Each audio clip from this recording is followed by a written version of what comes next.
Warahmatullahi wabarakatuh. Bertemu lagi dengan aku Atadani di channel YouTube aku di Atadani So Bikin Happy. Nah, kali ini aku mau membahas video yang menarik. Bukan video, mau membahas tentang materi sebenarnya. Materi yang pastinya menarik banget buat kamu, apalagi untuk kamu yang mahasiswa. Jadi di sini aku akan membahas tentang ada Sunda. Jadi aku di sini ini ada materi baru tentang budaya Sunda. Jadi untuk kamu yang mungkin orang Sunda wajib banget nonton. Jadi di Indonesia itu kan kita tahu bahwa ada 34 provinsi dan masing-masing provinsi itu memiliki adat istiadat yang berbeda.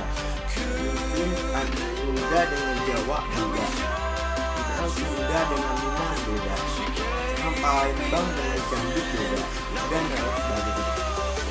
Di sini saya akan membahas tentang suku Sunda dan kita apa saja yang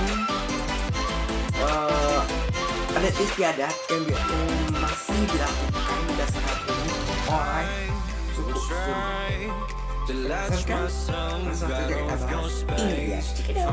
Nah, suku Sunda itu merupakan kelompok etnis yang berasal dari bagian barat Pulau Jawa Indonesia, dari ujung pulau di ujung barat Pulau Jawa hingga sekitar Brebes, yaitu mencakup wilayah administrasi Provinsi Jawa Barat, Banten, sebagian DKI Jakarta, dan sebagian Jawa Tengah.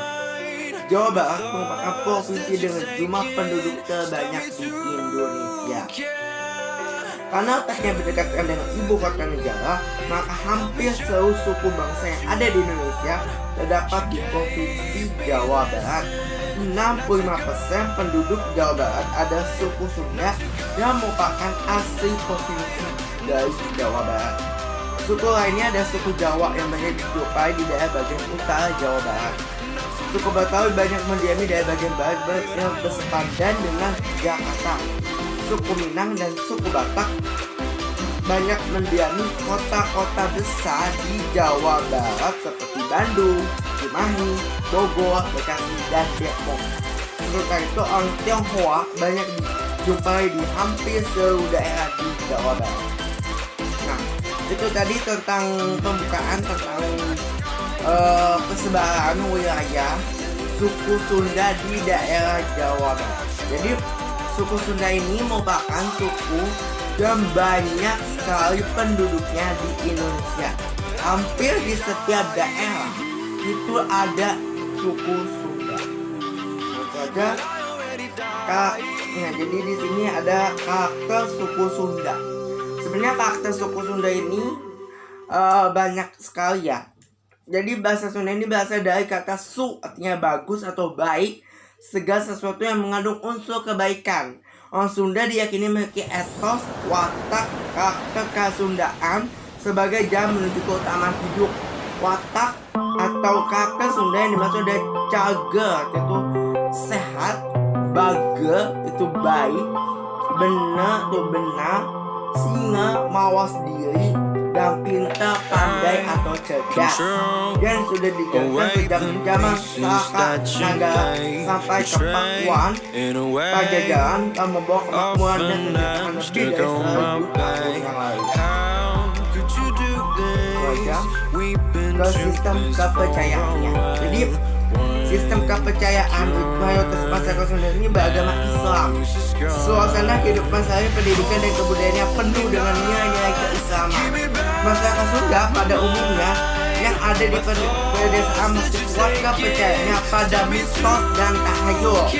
Mereka datang ke makam-makam suci sebagai tanda haul atau penyampaian permohonan atau meminta restu sebelum mengadakan suatu usaha pesta atau perkawinan. Jadi masyarakat Sunda yang ada di pedesaan itu masih mempercayai adanya dukun, santet, ada lagi menyembah-nyembah berhala, menyembah-nyembah patung, batu, menyembah pohon, beringin, dan lain sebagainya. Terus, kepercayaan pada cita-cita mitos yang ajaran agama sering diikuti oleh kekuatan-kekuatan gaib. Upacara adat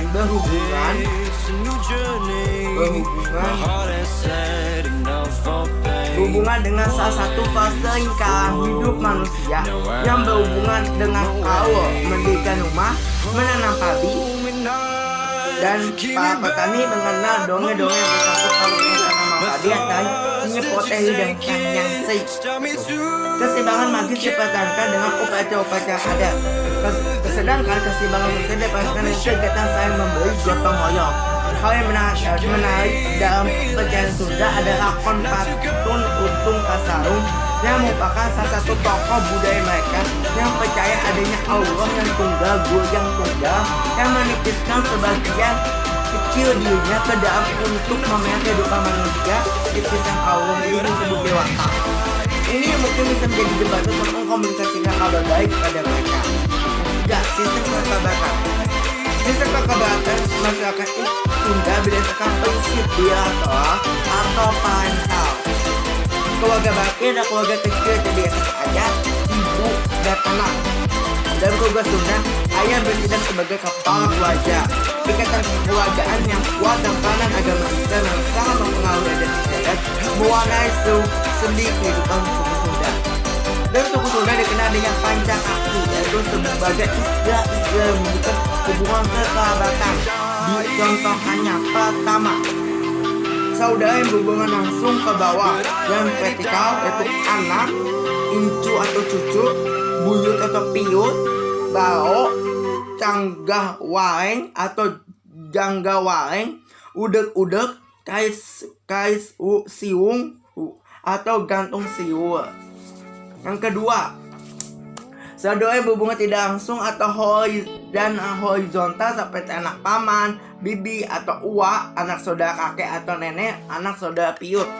Yang ketiga, saudara yang berhubungan tidak langsung dan langsung secara vertikal seperti keponakan anak kakak, keponakan anak adik, dan seterusnya. Dalam bahasa Sunda dikenal kata-kata sajalah dan salsilah.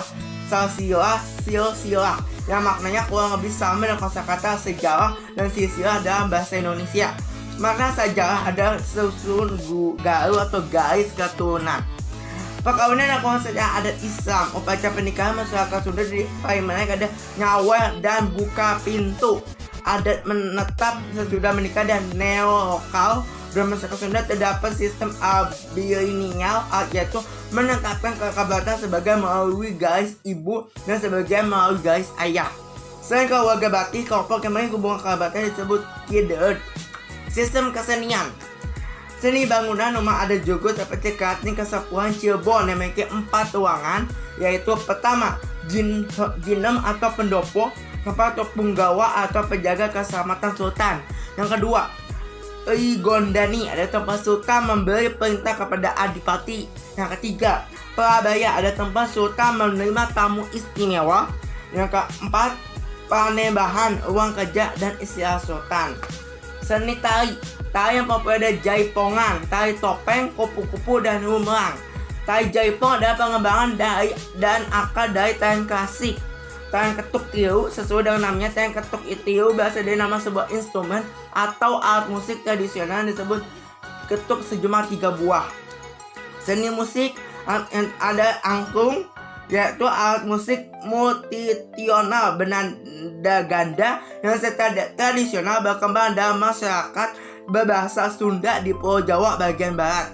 Alat ini dibuat dari bambu, dibunyikan dengan cara digoyangkan. Bunyi disebabkan benturan badan pipa bambu sehingga menghasilkan bunyi yang bergetar dalam susunan nada 2, 3, sampai 4 nada dan setiap ukuran baik besar maupun kecil. Yang kedua, rampak kendang, salah satu instrumen musik tradisional yang dimainkan bersama-sama instrumen lainnya.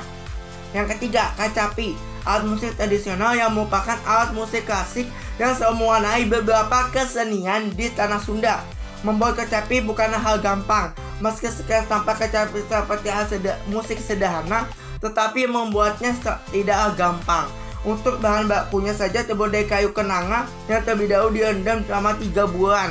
Sedangkan senarnya kalau ingin masukkan ada yang bagus harus dari kawat swasta logam campuran emas dan tembaga seperti kecapi yang dibuat tempo dulu.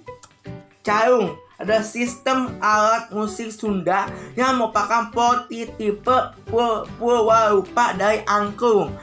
Berbeda dengan angklung yang dimainkan dengan cara digoyangkan, cara menambuh carung ada dengan memukul batang ulahan bilah dari luas-luas tabung bambu yang tersusun menurut titik laras tangga nada pentatonik dominatila. Jenis bambu untuk pembuatan carung kebanyakan dari aulung, bambu hitam, namun ada pun dari aul teman bambu yang berwarna putih.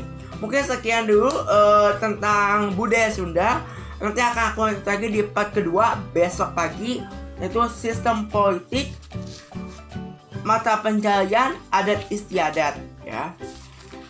Mungkin sekian dulu, lebih dari kurangnya mohon maaf. Semoga bermanfaat untuk kamu yang menonton. Sekian dari saya. Wassalamualaikum warahmatullahi wabarakatuh. See you next video. Dadah.